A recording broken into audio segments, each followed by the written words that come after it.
সহিহ আকীদার দাবিদার আর কলেজ ইউনিভার্সিটিতে একসাথে লেখাপড়া করায়, সহ শিক্ষা, ওই ক্ষেত্রে কোনো কথা নেই, চলছে চলুক। বেহায়া পর্দা পরিবেশ, শিরক চোখের সামনে শিরক হচ্ছে, না না এসব বলা যাবে না, না হলে গ্রামে ঝগড়া হবে। শিরকের সম্পর্কে সতর্ক করবে জাতিকে।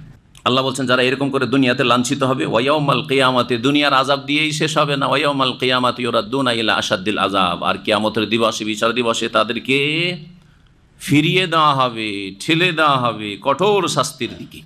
ওমাল্লাহু বিগাফিরিন আম্মা তা'মালুন, আর তোমরা যা কিছু করছো তা হতে আল্লাহ উদাসীন নন, অনবহিত নন, বেখবর নন, যে আল্লাহ খবর রাখেন, সব খবর আল্লাহ রাখেন, যে কতটা ইসলাম পালন করার চেষ্টা করছো আর কোনখান থেকে পালন করছো, অন্তরে তোমার কি আছে, যথাসাধ্য ইসলাম যতটা যার ক্ষমতায় আছে সেটা পালন করার চেষ্টা করছো কিনা।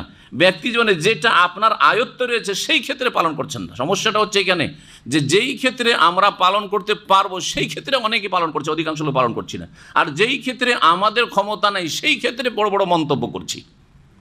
এটা সবচেয়ে বড় রোগ, অপরের উপর মন্তব্য কিন্তু নিজের জীবনের সংশোধন নেই, নিজের জীবনের সংশোধন নেই।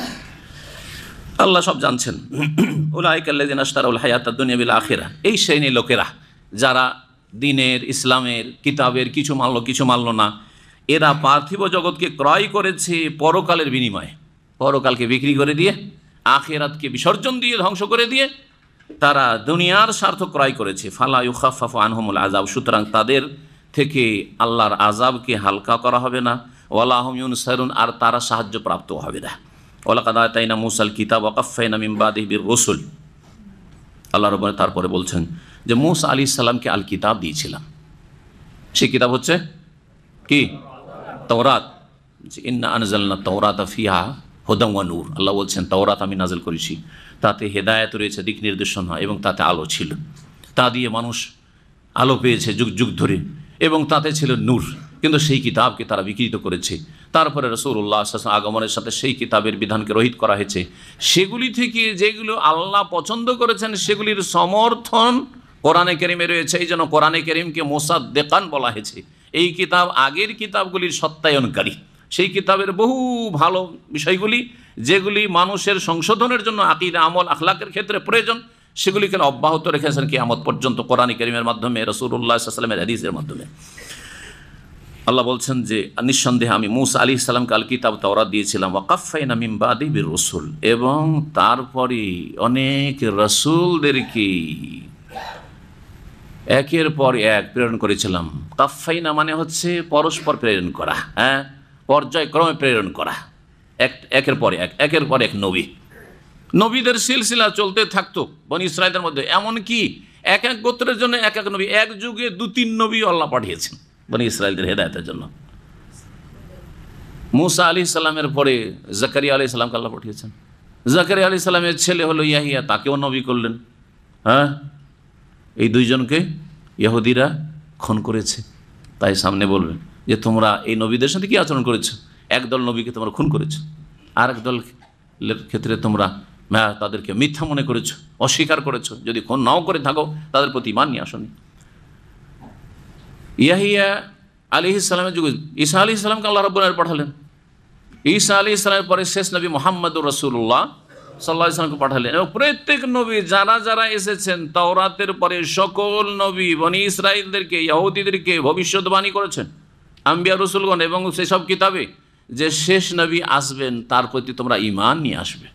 মদিনার ইহুদিরা মদিনায় এই জন্য এসেছিল যে তাদের কিতাব ভবিষ্যদ্বাণী ছিল যে খেজুর বাগান বিশিষ্ট শহরে বা অঞ্চলে শেষ নবী আসবেন। এই ভবিষ্যদ্বাণীর সন্ধানে তারা সন্ধান করতে করতে শাম দেশ থেকে এসে মদিনায় বসবাস শুরু করেছিল। এত কাছাকাছি আসার পরে নবী যখন আসলেন তাদের বংশে না, ইসমাইল আলাইহিস সালামের বংশে আরবদের মধ্যে চলে আসলেন, হিংসা হয়ে গেল, জাতীয়তার রোগ ধরে নিল। এই জাতীয়তার রোগ মানুষকে হক থেকে, সত্য থেকে বহু মানুষকে দূরে রাখছে, বহু মানুষকে দূরে রাখছে। ভাষার জাতীয়তা, আঞ্চলিকতার জাতীয়তা, হ্যাঁ, এই মানুষের তৈরি করা কাফেররা শিখিয়ে দিয়েছে যে এটা তোদের বর্ডার, এই বর্ডারের জাতীয়তা। আর তারপরে রঙের জাতীয়তা, এরা কালো আমরা সাদা, এরা আমরা এশিয়ান, ওরা হচ্ছে ইউরোপিয়ান, এইরকম বহু জাতি, এরা হচ্ছে চ্যাপ্টা, আমরা হচ্ছে অন্য রকম। এই বহু রকমের জাতীয়তা হচ্ছে জাহেলিয়াত, যা মানুষকে বরবাদ করেছে। এই ইহুদিদের বরবাদির কারণ হচ্ছে এটা, যে আমরা হচ্ছি বনি ইসরাইল, ইসরাইল বংশ, ইয়াকুব আলাইহিস সালামের বংশ। ইব্রাহিম খলিলুল্লাহ থেকে দুটো বংশ বেরোচ্ছে, তাই না? ইব্রাহিম আলাইহিস সালাম এক ছেলে ইসহাক, ইসহাকের ছেলে ইয়াকুব, ইয়াকুবের বংশ ইসহাকের বংশ। আর ইব্রাহিম আলাইহিস সালামের দ্বিতীয় ছেলে ইসমাইল আলাইহিস সালাম, যাকে রেখে আসলেন নবী খলিলুল্লাহ ইব্রাহিম আলাইহিস সালাম ছেলেকে আর তার মাকে হাজারকে কোথায়? মক্কা। ইসমাইল বংশে কেন শেষ নবী আসবে? আমরা তো অপেক্ষা ছিল আমাদের বংশে আসবে, কিন্তু খেজুর বাগানওয়ালা এলাকায় আসবে, এগুলো পড়েছিলাম, তো কই আসলো না।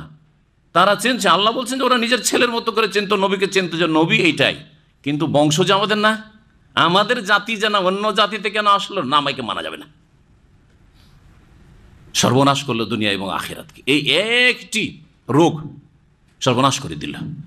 তা হিংসা ঢুকিয়ে দিল, বিদ্বেষ ঢুকিয়ে দিল, শত্রুতা ঢুকিয়ে দিল, কুফরি ঢুকিয়ে দিল। সেটা হচ্ছে আমাদের জাতির লোক না।